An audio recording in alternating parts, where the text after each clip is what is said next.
I scammed a grocery store during lockdown. At the beginning of the lockdown, I lived and worked part-time in a 10-story senior housing complex. My compensation was reduced rent on a small apartment amongst other residents with an average age of about 80. Because of the lockdown, it was considered unsafe for many of my neighbors to leave their apartments. This was in the early days and months before the virus protection even became available, and the majority of people getting sick and dying in Canada were senior citizens housed in facilities with similar demographics to where I lived, albeit my neighbors lived in independent private apartments, with some supports, not a nursing home per se.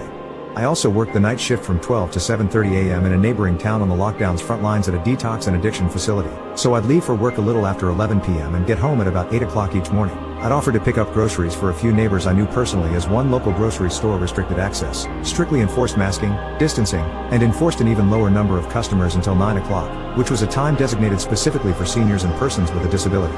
On my first trip, I asked to speak to the manager and explained that although I was not a senior, I lived amongst seniors and was picking up groceries for them. He knew the complex I was